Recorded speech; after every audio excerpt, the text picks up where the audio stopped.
Hello दोस्तों, अवध किसान हसन में आप सभी लोग का स्वागत है। जैसा कि हम एक नई जानकारी, एक नया ज्ञान आप सबको देते हैं। कोई भी त्यौहार होता है, कोई भी इस तरह का फंक्शन होते हैं। हेलो दोस्तों, अवध किसान हसन में आप सभी का स्वागत है। हम अपने पहले वीडियो में भी अपने व्यूअर्स को ये बताने की कोशिश करते हैं कि जो नई जैसे 15 अगस्त है, गणतंत्र दिवस है, या जो भी त्यौहार होता है, उस पर हम एक अपने छोटे भाइयों को बताने के लिए एक कुछ नई जानकारियाँ देने की कोशिश करते हैं, जिससे उनको एक नई जानकारी मिल सके और आगे वो उन्नति कर सके। तो साथियों, 15 अगस्त जो होता है वो 15 अगस्त के दिन झंडारोहण होता है। तो इसमें बहुत सी बारीक सी बात है। झंडारोहण 15 अगस्त को झंडारोहण होता है, तो ध्वजारोहण क्यों होता है, ध्वजारोहण में क्या फ़र्क है, ध्वजारोहण किसको कहते हैं, मतलब क्या इस ध्वजारोहण में क्या, बहुत सी छोटी सी बारीकी है। तो मैं आपके साथ इसको शेयर करना चाहूँगा, इस जानकारी को, कि बहुत से लोगों को ये चीज़ें नहीं पता है।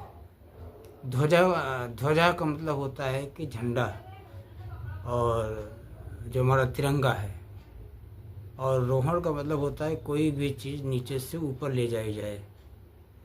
तो कहने का मकसद ये है कि जो 15 अगस्त को ध्वजारोहण होता है, 14 अगस्त की रात 12 बजे जब ब्रिटिश सरकार ने हमारे हिंदुस्तान पे अपना झंडा हटाया, जब हमारा हिंदुस्तान आज़ाद हुआ, और ब्रिटिश सरकार का जो झंडा था वो 12 बजे रात में उतारा गया।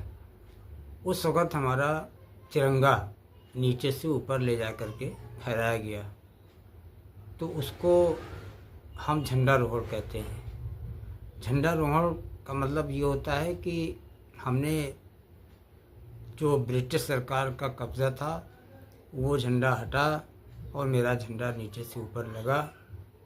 तो वो ये फ़र्क है ध्वजारोहण में। इसी तरीके से जो 26 जनवरी में होता है, 26 जनवरी में तो हम तो आज़ाद हो चुके होते हैं, तो उसमें हमें नीचे से ऊपर लगाना नहीं होता है।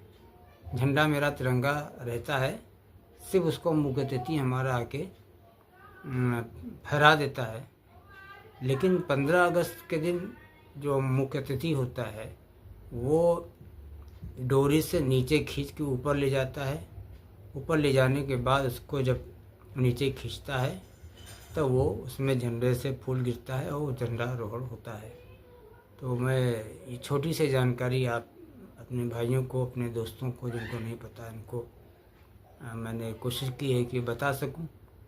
और 15 अगस्त का झंडारोहण का जो मतलब है वो मेरी समझ से ये है।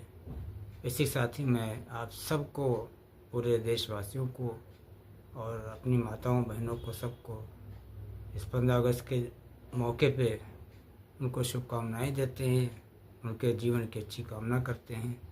और मेरी कोशिश ये रहती है कि हमारे जो अवध किसान जो हमारा चैनल है, इसमें हम कुछ नई जानकारी आपको दे सकें।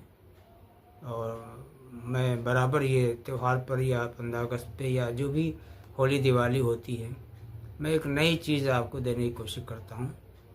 बस आपसे मेरा सिर्फ इतना निवेदन है, अगर आपको मेरी जानकारी अच्छी लगे और आपको लगे कि हम कुछ आपको दे पा रहे हैं, तो प्लीज़ इसको सब्सक्राइब करिए, इसको लाइक करिए। और आपके ही सहयोग से, आपके लोगों से हम और भी इस पर वर्क कर सकें और नई नई जानकारी आप तक पहुंचा सकें। शुक्रिया, धन्यवाद।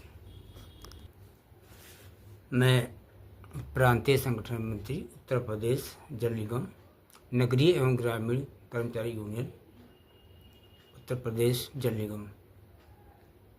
इस 15 अगस्त के शुभ अवसर पर हम अपनी सभी माताओं बहनों, इस अयोध्या के सभी नागरिकों को और इस तमाम जनता को, और हमारे ख़ास तौर से जो सरकारी कर्मचारी भाई हैं, उनको मैं शुभकामनाएं देता हूं।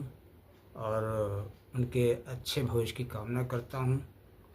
और मेरा देश जो 15 अगस्त को आज़ाद हुआ है, इसको हम ये मान के चलें कि ये जैसे सारे त्यौहार हम मनाते हैं, उसी तरीके से ये भी मेरा एक त्यौहार है। होली, दिवाली और जो ईद बकरीद मनाते हैं, वो तो अलग अलग धर्म को लोग मनाते हैं, लेकिन ये त्यौहार सारे धर्मों का है।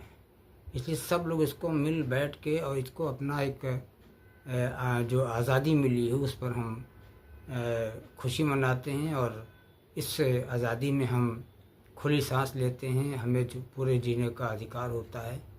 तो ये बहुत बड़ी चीज़ें हमारे जो वीरों ने इस हिंदुस्तान को आज़ाद कराया, उनकी जो उन्होंने अपनी जान गंवाई, उन्होंने अपने लोगों की इसमें गोलियां खाई, लाठी खाई। साथियों में ये उनकी धरोहर है, इसको हम आगे बरकरार रखें और सभी भाई बहन सभी लोग आपस में मिलजुल कर रहें।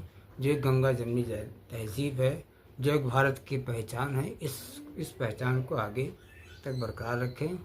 फिर से मैं पुनः आप सभी लोगों को 15 अगस्त की शुभकामनाएं देता हूं और बहुत बहुत मुबारक हो हमारी तरफ से। धन्यवाद।